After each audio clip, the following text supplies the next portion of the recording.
sur la chaîne de Pen Knives pour une présentation de matériel. N'hésitez pas à vous abonner à notre chaîne pour d'autres informations et d'autres vidéos de ce type. Aujourd'hui, donc de la marque Warsharp, spécialiste de tout ce qui est affûtage, aiguisage, nous avons le modèle Guided Field Sharpener qui est un petit affûteur aiguiseur de poche que l'on peut transporter n'importe où avec soi et qui est quelque chose d'extrêmement efficace que l'on vend très bien. Beaucoup de clients en sont très satisfaits et on nous demande souvent le détail de l'explication pour être sûr de ne rien rater. Alors on va vous faire un petit explicatif rapide pour effectivement ne rien rater.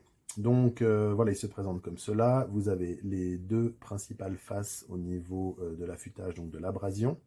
Une face grossière que l'on voit facilement, une face plus fine au niveau du grain. Ensuite, vous avez la partie supérieure en céramique que l'on peut tourner ici avec cette petite molette, mais je vais y revenir. Et puis le sacro-saint cuir pour le finish. Voilà. Donc, comment ça fonctionne? En fait, ici, vous avez, vous voyez, quand on le met sur la tranche, vous avez ici l'angle. C'est inscrit là, 20 degrés guide. Donc, quand on pose notre affûteur à plat, vous prenez un couteau au hasard Spyderco Paramilitary 2 avec des platines Flytanium en laiton. Quand vous posez votre couteau, vous avez ici le guide, l'angle vous est donné de 20 degrés. Alors vous me direz, oui, 20 degrés, c'est pas 15, c'est pas 25, etc. Effectivement, mais c'est un angle qui est un petit peu généraliste par rapport à beaucoup de couteaux et beaucoup d'utilisations quotidiennes. Donc ensuite, libre à vous de savoir si vous voulez incliner davantage, incliner moins pour corriger. Avec 20 degrés, on fait quand même, quoi qu'on en dise, la plupart des couteaux et c'est suffisant. Il ne faut pas oublier que c'est un accessoire portable dont le but est précisément d'être emmené partout avec soi en camping, quand on va faire une grillade ou que sais-je. Donc c'est pas pour les puristes ou l'aiguisage du samedi soir à la maison quand on a tout le temps.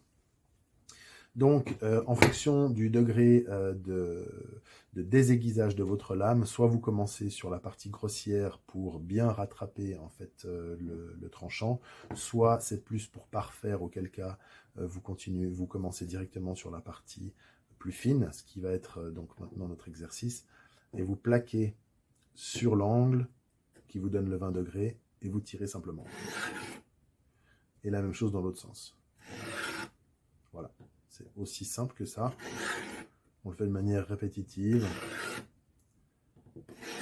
jusqu'à ce que le résultat se profile.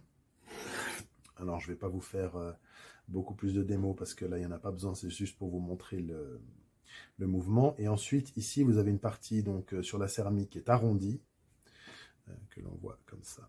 Elle est vraiment ronde. Donc, il n'y a aucune aspérité, rien. Et là, la même chose. Vous avez de nouveau le guide de 20 degrés.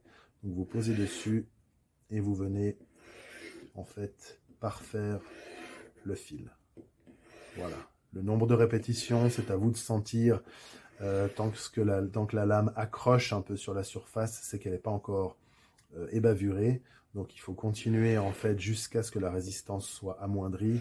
Et quand la résistance, elle est quasiment inexistante, c'est que l'exercice est atteint. Une fois que cette partie-là est terminée, vous pouvez faire la même chose au niveau du cuir. Mais là, évidemment, dans l'autre sens, ce qui est logique.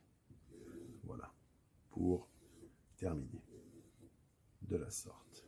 Et en principe, si l'exercice a été fait de manière précautionneuse et progressive, on arrive à d'excellents résultats pour quelque chose qui est vraiment un accessoire portable, encore une fois.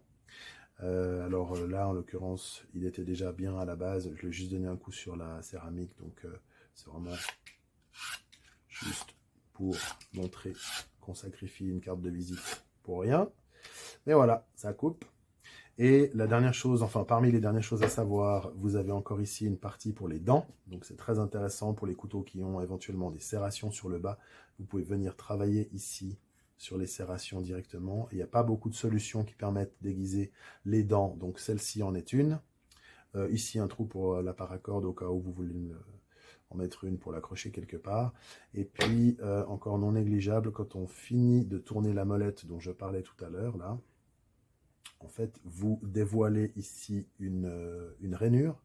Donc dans cette rainure, en fait, en travaillant peut-être comme ça verticalement, on peut faire des pointes sur des choses type des grandes aiguilles ou ce genre de choses.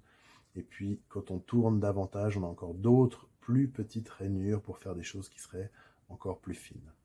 Voilà, donc c'est vraiment un outil très complet, très efficace, simple, et grâce à ce guide qui permet de ne pas se tromper.